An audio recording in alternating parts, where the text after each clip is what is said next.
اللہ اکبر اللہ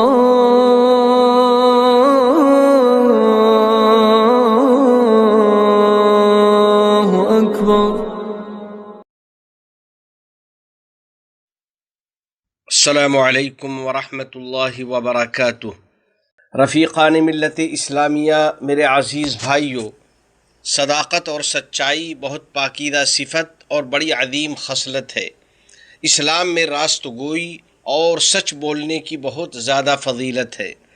چنانچہ جب غار حرا میں نبی خاتم الانبیاء والمرسلین صلی اللہ علیہ وسلم پر پہلی بار وحی نازل ہوئی تو آپ صلی اللہ علیہ وسلم اپنی زوجہ محترمہ سیدہ خدیجہ رضی اللہ تعالی عنہا کے پاس تشریف لائے۔ اس موقع پر آپ کے قلب مبارک کی حرکت بہت تیز تھی اور شدید اضطراب میں آپ مبتلا تھے۔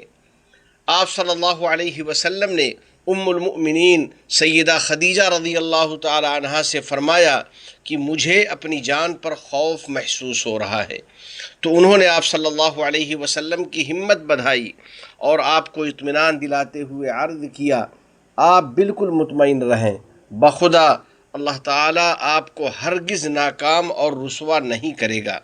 بلا شبہ آپ ہمیشہ صداقت اور سچائی کا اہتمام کرتے ہیں اور صلہ رحمی کرتے ہیں۔ غور فرمائیے کہ حضرت صلی اللہ علیہ وسلم کی زوجہ محترمہ نے سب سے پہلے آپ کی راست گوئی اور صفت صداقت کی گواہی دی، اور ظاہر ہے کہ ایک بیوی اپنے شوہر کے بارے میں سب سے زیادہ جانتی ہے اور وہی تمام لوگوں سے زیادہ اس کے حالات سے باخبر ہوتی ہے۔ سیدہ خدیجہ رضی اللہ تعالی عنہا کیسے نبی رحمت للعالمین صلی اللہ علیہ وسلم کی صداقت کی گواہی نہ دیتیں، اور کیوں کر ایسا نہ ہوتا جبکہ آپ کی راست گوئی پر سب کا اتفاق تھا اور آپ اپنی قوم میں صادق اور امین کے لقب سے معروف تھے۔ چنانچہ جب آپ صلی اللہ علیہ وسلم نے قوم کے لوگوں کو توحید و رسالت کی دعوت دینے کے لیے جمع فرمایا اور اپنی نبوت کی خبر دیتے ہوئے ان سے دریافت فرمایا، ارأیتکم لو اخبرتکم ان خیلا بالوادی ترید ان تغیر علیکم اکنتم مصدقی؟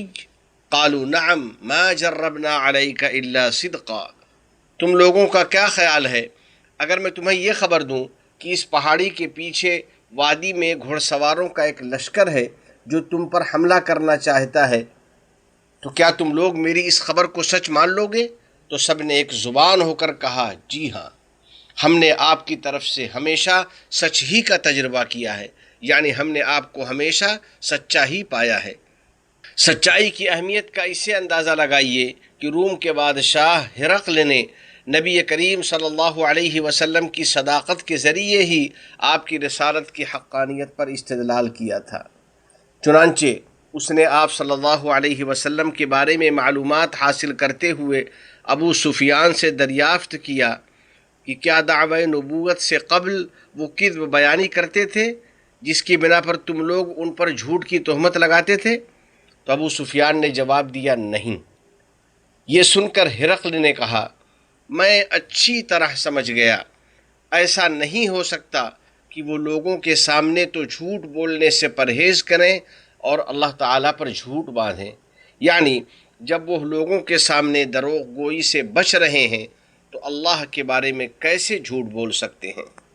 صداقت اور سچائی کا اہتمام کرنے والوں، جہاں تک نبی کریم صلی اللہ علیہ وسلم کے صحابہ کرام کا تعلق ہے تو ان لوگوں نے آپ کے ساتھ طویل عرصہ گزارا اور پوری زندگی بارگاہ نبوی سے چمٹے رہے۔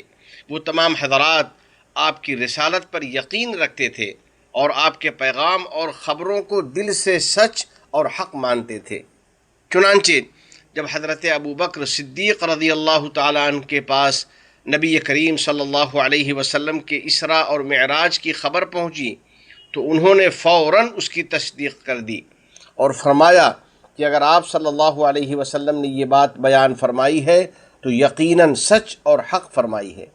میں تو صبح و شام آسمانی خبروں کے بارے میں ان کی تصدیق کرتا رہتا ہوں۔ صحابہ کرام رضی اللہ عنہم جب رسول اللہ صلی اللہ علیہ وسلم کی کوئی حدیث بیان فرماتے تو اکثر اس طرح بیان کرتے، صادق و مصدوق صلی اللہ علیہ وسلم نے ارشاد فرمایا۔ صادق کا مطلب ہے سچ بولنے والے، اور مصدوق کا مطلب ہے جن کو لوگ سچا مانیں اور جن کی بات کی تصدیق کریں۔ یا اللہ ہم سب کو اپنے نبی صلی اللہ علیہ وسلم سے محبت کرنے والا اور آپ کے پیغام اور رسالت کی تصدیق کرنے والا بنا دے، اور آپ صلی اللہ علیہ وسلم کی سنت و طریقت کی پیروی کرنے والا بنا دے۔ حضرات سامعین و رفیقان گرامی قدر، بلا شبہ نبی کریم صلی اللہ علیہ وسلم صداقت اور سچائی کے اعلیٰ مقام پر فائز تھے۔ آپ کی نیز آپ کی رسالت کی صداقت و حقانیت پر سب سے بہتر گواہ فصاحت و بلاغت والا قرآن کریم ہے۔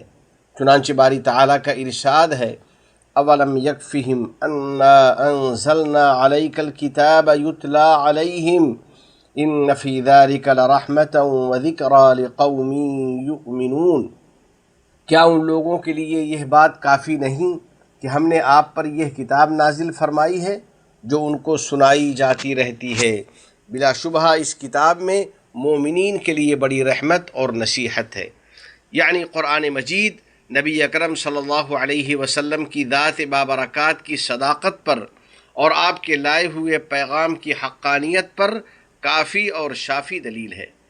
بفضل اللہ کلام الہی اپنی حقانیت اور برکت کے ساتھ ہمارے درمیان موجود ہے، جو نسل در نسل منتقل ہوتا چلا آ رہا ہے۔